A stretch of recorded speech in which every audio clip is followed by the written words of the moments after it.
ভাঙড়ে এক মঞ্চে থেকে ক্যানিং পূর্বের বিধায়ক সওগাত মোল্লা তিনি করেছেন যে ভাঙড়ে 5টা লাশ পড়লেও কোনো যায় আসে না, কিন্তু আইএসএফ কে হাতাবে, আইএসএফ এর বিরুদ্ধে জিহাদ ঘোষণা করেছে। এখন আমি একটা কথা বলছি, শওকত মোল্লা সাহেব বললো না যে নিজের জীবন চলে যায় চলে যাবে, কিন্তু আমি আইএসএফ খারাপের কথা বললেন না। কার 5টা গরিব মানুষ এই রেজ্জাক খার মতো মেরে দিয়েছে ওর দলের লোক, আবার অন্যকে ঘাড়ে চাপাবার চেষ্টা করছে।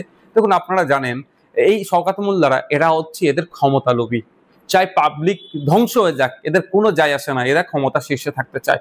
আপনারা জানেন আমি যখন পঞ্চায়েত নির্বাচন হয় আমি ছুটে গিয়েছিলাম মমতা ব্যানার্জি মহাশয়ের সাথে দেখা করতে, যদিও তিনি তার মূল্যবান সময় আমাকে দেয়নি। আমি কেন ছুটে গিয়েছিলাম? যে ভাঙড়ের হিংসা বন্ধ করার জন্য আমি আহ্বান করতে এসেছি। প্রয়োজনে আমার পঞ্চায়েতে যে সমস্ত প্রার্থী দিয়েছে আমি তুলে নেব, ভাঙড়ের শান্তিতে থাকুক। নওশাদ সিদ্দিকী ভাঙড়ের বিধায়ক, ভাঙড়ের শান্তির জন্য পঞ্চায়েতের প্রার্থী তুলে নেওয়ার জন্য প্রস্তুত। আর নটোরিয়াস ক্রিমিনাল নামে যিনি খ্যাত শওকত মোল্লা ক্ষমতা দখল করার জন্য 5টা লাশ পড়লো কোনো অসুবিধা নেই বলছে। এখানেই তো শওকত মোল্লা নওশাদ সিদ্দিকীর তফাৎ। এবার ভাঙড়ের মানুষ, ক্যানিং পূর্বের মানুষ, রাজ্যের মানুষ দেখুক এই শওকত মোল্লাদেরকে ক্ষমতার মসনদে বসাবে না নওশাদ সিদ্দিকীদেরকে আরো এগিয়ে যেতে সহযোগিতা করবে। এটা ভাঙড়ের মানুষের হাতে ছেড়ে দিচ্ছি, ক্যানিং এর মানুষের হাতে ছেড়ে দিচ্ছি, বাংলার মানুষের হাতে ছেড়ে দিচ্ছি। তবে আমার বিশ্বাস আস্থা ভাঙড় সহ সারা রাজ্যের মানুষের কাছে এই শওকত মোল্লাদেরকে এইবারে শূন্য হাতে বাড়ি ফিরাবে। নওশাদ সিদ্দিকীদের মতো আমাদের মতো লোকেদেরকে দুহাত ভরে আশীর্বাদ দোয়া করবে। আপনার কি মনে হয় 26-এ ভাঙড়ের শান্তি ফিরবে? কারণ এই ধরনের মন্তব্য, দেখুন এই মন্তব্য দিয়ে তো আর শান্তির কথা হয় না। তবে একটা কথা বলি, শওকত মোল্লা সাহেবকে যখনই দায়িত্ব দিয়েছে এটা ভেবে নিতে হবে মানে উনি গোলাপ ছুড়বেন না। যে মমতা ব্যানার্জি যাকে বলে তুই বোম্মা দিস, সে নিশ্চিত হবে গোলাপের গুরুত্ব তার কাছে থাকবে না। দেখুন 2021-এ আমি জিতেছি, 21 থেকে 23 পর্যন্ত আপনারা দেখবেন ভাঙড়ে রাজনৈতিক হিংসা হয়েছে, ঝামেলা হয়েছে, ক্ষুদ্র ছোট ছোট ঠেলাঠেলি হয়েছে, নিজেদের মধ্যে আবার দিনের শেষে মিটিয়ে নিয়েছে। আমি যেটা সৌজন্যতা রাজনীতি, কিন্তু শওকত মোল্লা সাহেব আসার পর থেকে খুনি হ্যান ত্যান এইসব চলছে। এগুলো বন্ধ। শওকত মোল্লাকে আমরা আশা করছি মাননীয় মুখ্যমন্ত্রী মমতা ব্যানার্জি মহাশয় শওকত মোল্লাকে ভাঙড় থেকে খুব দ্রুত বিতাড়িত করবেন। আমরা চাই রাজনৈতিক প্রতিদ্বন্দ্বী হোক, কিন্তু মাসালের দিয়ে পুলিশ দিয়ে করলে এটা দীর্ঘস্থায়ী হবে না। এন্ড অফ দ্য ডে মানুষের ক্ষতি হবে। আমরা কোনোভাবেই মানুষের ক্ষতি চাইছি না। রাজ্জাক খা খুনে শওকত মোল্লা বলছে আপনার এতে খুন হয়েছে রাজ্জাক খা, কিন্তু এই দুদিন আগে শওকত মোল্লা ডান হাত বলে যে পরিচিত আহসান মোল্লা তানাকে কাশীপুর থানায় ডেকে 1.5 ঘন্টা জিজ্ঞাসাবাদ করলো। চা খাওয়াতে একটু টাইম লেগেছে, 1.5 ঘন্টা হয়তো, ওই জন্য 1.5 ঘন্টা ঘুরেছে। আপনি জানলে কি আলোচনা করছিল আপনি? আমি জানি কিছু দেখে বসে একটা। তবে আমি একটা কথা বলছি, আমি প্রথম দিকেও বলেছি আজকেও বলছি, আমাদের ভাঙড়ের ভোটার রাজ্জাক খাকে যারা খুন করেছে, যখন শওকত মোল্লা সাহেব ওখানে উপস্থিত হয়েছিলেন, শওকত মোল্লা সাহেব রাইট, লেফট, ব্যাক, ফ্রন্ট সাইডে যারা দাঁড়িয়ে আছে ওদের মধ্যে অনেককেই যদি সঠিক তদন্ত হয় এই খুনের সাথে জড়িয়ে যেতে পারে। বেশ কয়েকজন অ্যারেস্ট হয়েছে আপনারা জানেন।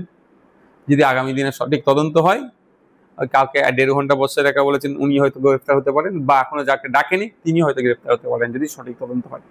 একটা যদি সিঙ্গেল শব্দ রাজ্জাক খাঁ বা তার পরিবার সম্পর্কে আমার অশ্লীল পান, আমি যে রাজ্জাক খাঁর পরিবার আমাকে যে শাস্তি দেবে আমি মাথা পেতে মেনে নেব।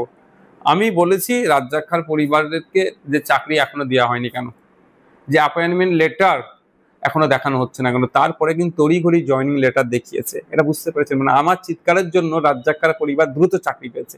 আমি কি একবারও বলেছি কেন রাজ্জাক খাঁর পরিবারকে চাকরি দেওয়া হলো? আমি তো বলেছি দ্রুত দেওয়া হোক, এবং সাথেও বলেছি রাজ্জাক খাঁর পরিবার যাতে নাই পাই তার জন্য আমি সর্বোচ্চ দিয়ে লড়াই করবো। যদি চাই সিবিআই বা বিচার বিভাগীয় তদন্ত চাই, আমাকে ফ্রন্টে না আসলেও যদি ব্যাকডোর থেকে সহযোগিতা চাই আমি তাই করবো। এটা তো বলেছি আমি। রাজ্জাক খাঁর রাজনৈতিক পরিচয় ছিল তৃণমূল, আর আমার রাজনৈতিক পরিচয় আইএসএফ, কিন্তু আমি একজন বিধায়ক, এটা আমার কাছে বড় পরিচয়। আর রাজ্জাক খাঁ ভাঙড়ের একজন ভোটার, এটা আমার কাছে বড় পরিচয়। সুতরাং আমি বিধায়কের ঊর্ধ্বে গিয়ে, এই রাজনৈতিক নেতার ঊর্ধ্বে গিয়ে আমি আমার ভোটার যাতে নাই পাই তার জন্য আমি লড়াই করব। এটাই শওকত মোল্লা সাহেব ভয় পাচ্ছে, ভুল বার্তা ছড়াচ্ছে। দেখুন মুসলমানদের ভোটটা দিদিমণির ঝুলিতে পৌঁছে গিয়েছে, সুতরাং আর চিন্তা নেই, ঝুলিতে ঢুকে গিয়েছে, আর চিন্তা কিছু না। বললেও ভোট পাবে মুসলমানদের ভেবে নিয়েছে, বললেও মুসলমানদের ভোট পাবে, বললে হিন্দু ভোট হাতছাড়া হয়ে যেতে পারে, ওই জন্য ওয়াকফ নিয়ে কথা বলেনি। এটা তো সিম্পল ব্যাপার। এখন হিন্দু ভোটের দরকার মমতা ব্যানার্জি, বিজেপির ভয় দেখে মুসলমান ভোটটা নিয়ে নেবেন উনি চিন্তা ভাবনা করছেন। তবে এই চিন্তা ভাবনা ব্যর্থ হবে। 2026-এ কে আসবে কে যাবে মুসলমানরা ভাববে না। মুসলমানদের হয়ে বলার, দলিতদের হয়ে বলার, আদিবাসীদের হয়ে বলার জন্য 50টা বিধায়ক ভিতরে পৌঁছাতে হবে। তারপরেও বলছি উনি ওই জন্য দীঘাতে জগন্নাথ ধাম করেছেন, আগামী দিনে দুর্গা অঙ্গন তৈরি করবেন। এটা বোঝাই যাচ্ছে এখন হিন্দু ভোট পেতে হবে মমতা ব্যানার্জিকে, হিন্দু ভোটকে বোকা বানাতে হবে। মুসলমান ভোটকে বোকা বানিয়ে ঝুলিতে ভরে নিয়েছে, এবার হিন্দু ভোটে 20 to 25% ভোট নিয়ে আবার সরকারে থাকবে। তবে এই স্বপ্ন বিতে হবে। পশ্চিমবাংলার কি সংখ্যালঘু কি সংখ্যাগুরু তৃণমূল আর বিজেপির বিরুদ্ধে 2026-এ ভোট করবে।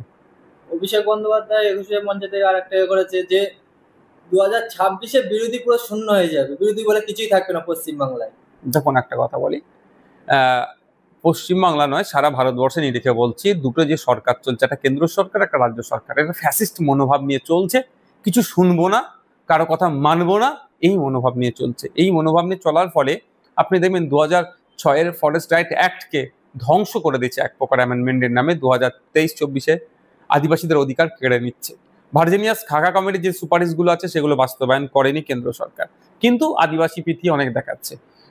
ওয়াকফ সংশোধনী আইন 2025-এ যেটা পাস হয়েছে, বিরোধীদের যুক্তিকে অগ্রাহ্যভাবে, মানে যুক্তিকে পাত্তা না দিয়ে সংখ্যার ভিত্তিতে তারা তাদের বিলটা পাস করিয়ে নিয়েছে, আইনে পরিণত করেছে। ব্যাপারটা হচ্ছে যদিও আইনটা এখন সুপ্রিম কোর্টের বিচারাধীন অবস্থায় আছে। তো যে আমার বলার বক্তব্য, যে দুটো সরকার চলছে, দুটো সরকার বিরোধীদেরকে কোনো মতেই মান্যতা দেয় না, বিরোধীকে প্রশ্রয় দিতে চায় না। কিন্তু আপনাদের বলি, যারা গণতন্ত্র প্রিয় মানুষ, এই ডেমোক্রেসির জন্য যারা হাজার হাজার লাখ লাখ বীরেরা শহীদ হয়েছেন দেশের জন্য, তাদের আত্মবলিদান আত্মত্যাগের ফলে আমরা এই ডেমোক্রেসি পেয়েছি। ডেমোক্রেসি তখনই স্ট্রং হবে, তখনই সুরক্ষিত থাকবে, যখন অপোজিশন ভয়েস স্ট্রং থাকবে। অর্থাৎ গণতন্ত্রে বিরোধীরা যখনই শক্তিশালী হবে, গণতন্ত্র তখনই সুরক্ষিত থাকবে। আর কি তৃণমূল সরকার কি বিজেপি সরকার সবসময় বিরোধীদেরকে দুর্বল করতে চাইছে। তাহলে বিরোধীদেরকে দুর্বল মানে গণতন্ত্র সুরক্ষিত কিন্তু থাকছে না। ফলে কখনো সমাজতন্ত্র, কখনো ধর্মনিরপেক্ষ এই শব্দগুলো তুলে দাও, কখনো ওই আপনি কেন ভোটে দাঁড়িয়েছেন, এইবারে লাস্ট পঞ্চায়েত নির্বাচনে ভাঙড়ে কি অত্যাচার চালিয়েছে, খুন করেছে। হাওড়া জেলাতে মহিলা ভোটে দাঁড়িয়েছে তৃণমূলের বিপক্ষে কোনো একটা সিম্বল থেকে, তার কাপড় ধরে খুলে দিচ্ছিল। এই অনৈতিক অন্যায়